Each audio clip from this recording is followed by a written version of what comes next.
नमस्कार साथियों, species across the globe नामक इस प्रोग्राम में आप सबका स्वागत है। ये एक नया प्रोग्राम है जिसमें हम दुनिया भर के स्पीसीज के बारे में आपको बताएंगे। इस प्रकृति में हमें बहुत से स्पीसीज उपहार में मिले हैं जिनके बारे में हम नहीं जानते। इंडियन स्पीसीज भी हैं और दुनिया के अलग अलग देशों के कुछ ऐसे स्पीसीज हैं, नेटिव स्पीसीज हैं, एंडेमिक स्पीसीज हैं जिनके बारे में हमें परीक्षा के संदर्भ में भी जानना जरूरी होता है और वैसे भी हमारा दायित्व बनता है कि हम अपने प्रजातियों के बारे में जानें जिन्होंने नेचर को डेकोरेट किया है, सजाया है और संवारा है। और इसी कड़ी में सबसे पहले मैं आपका होस्ट विवेक ओझा शुरू करने जा रहा हूं पेंगोलिन के बारे में जानकारी। पेंगोलिन एक ऐसा जीव है जिसे हम एंट ईटर के रूप में देखते हैं, यानी कि ये चींटी खाता है और इसे इसलिए इंसेक्टिवोर भी कहते हैं। और ऐसा माना गया है कि जो ट्रैफिक नाम का एक वाइल्ड लाइफ नेटवर्क है ग्लोबल लेवल पे, वो कहता है कि एक साल में 70 मिलियन इंसेक्ट्स को ये खा सकता है, ऐसी क्षमता है। तो ये इंसेक्ट को खाता है, टर्माइट्स को खाता है और इसके पास एक विशेषता होती है कि जब ये कुछ भी खाता है तो उस समय अपनी आंखें और अपना जो ईयर है उसको बंद रख सकता है ताकि एंट्स वगैरह जो चींटियां हैं उसको बाहर रख सके। तो इसलिए ये एक एंट ईटर के रूप में एक बहुत ही स्पेसिफिक जो है प्रजाति के रूप में देखा जाता है।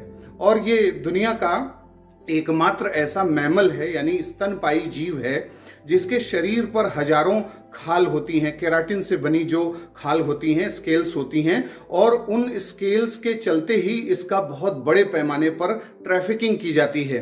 इसके शरीर पर जो खाल होती है वो उसका इस्तेमाल अलग अलग चीजों में किया जाता है, खासकर साउथ ईस्ट एशिया में और जो चाइना है उसमें जो ट्रेडिशनल मेडिसिन्स बनाई जाती हैं उसमें एक इंग्रेडिएंट के रूप में इसका इस्तेमाल होता है। और ऐसा माना जाता है कि इससे आर्थराइटिस सही हो सकता है, सिरोसिस सही हो सकता है, स्किन डिजीजेस ठीक हो सकती हैं, बाकी अन्य प्रकार के कन्वल्शन जो अलग बीमारियां होती हैं वो सब भी ठीक हो सकती हैं। इसके साथ साथ ये माना जाता है कि ये जो लैक्टेशन है, यानी जो दुग्धपान कराने वाली महिलाएं होती हैं उनमें दुग्ध की प्रक्रिया को और स्टिमुलेट करने के लिए भी इसका इस्तेमाल जो है किया जाता है। इसकी जो टंग होती है वो इसके शरीर से भी लंबी होती है, करीब 28 सेंटीमीटर से 40 सेंटीमीटर तक इसकी लंबी जो टंग होती है उसकी कुछ खास विशेषता है। और ये जो टंग है इसको काट करके इसका वाइन टॉनिक भी बनाया जाता है और जो ट्राइबल वुमेन्स वगैरह हैं, लैक्टिकेटिंग वुमेन, उन्हें ये पिलाया जाता है स्वास्थ्यवर्धक के रूप में। इसको हम एफ्रोडिजियक के रूप में भी देखते हैं, यानी ये जो उत्तेजना है, उत्तेजना को बढ़ाने वाला भी काम करता है। इसके साथ ही महत्वपूर्ण बात यह है कि अगर हम पूरी दुनिया में प्रजाति के स्तर पर बात करें इसकी, तो 8 ऐसी प्रजातियां पाई जाती हैं, 4 अफ्रीका में और 4 एशिया में। अगर एशिया की प्रजाति के बारे में बात करें तो इंडियन पेंगोलिन, चाइनीज पेंगोलिन, सुंडा पेंगोलिन और फिलिपाइन पेंगोलिन पाया जाता है। तो हमारे देश में जो इंडियन पेंगोलिन है ये तो बिहार में, छत्तीसगढ़ में, झारखंड में, उड़ीसा में, इन सब जगहों पर, यानी कॉमन रूप से इंडिया में सभी जगह पाया जाता है। और IUCN का जो स्टेटस है इंडियन पेंगोलिन के लिए वो इंडेंजर्ड है।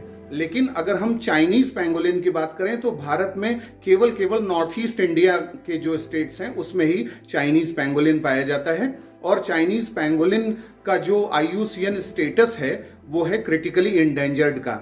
अगर हम इसको वाइल्ड लाइफ प्रोटेक्शन एक्ट 1972 के तहत देखें तो इसे शेड्यूल 1 स्पीसीज के रूप में देखा गया है, यानी कि अगर इसे मारा जाता है तो 25,000 रुपए तक का जुर्माना हो सकता है और 3 साल तक की न्यूनतम सजा, जिसे बढ़ाकर 7 साल तक भी किया जा सकता है। तो ये जो पेंगोलिन है ये एक बहुत ही विशेष जीव है, इसके बहुत ढेर सारी विशेषताएं हैं।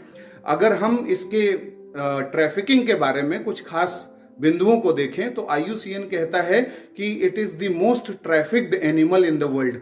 और ये जो एनिमल है ये अपनी ट्रैफिकिंग के चलते सूप जो इसका पिया जाता है और जिस तरीके से इसके मीट और इसके बोन्स और तमाम चीजें इस्तेमाल करी जाती हैं तो उसके चलते ये डिक्लाइनिंग फेज में है, इसकी संख्या कम हो रही है।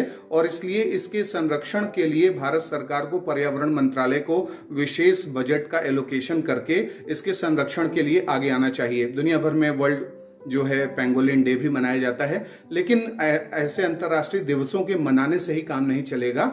विभिन्न लोगों को जागरूक करना होगा, जनजातियों को जागरूक करना होगा।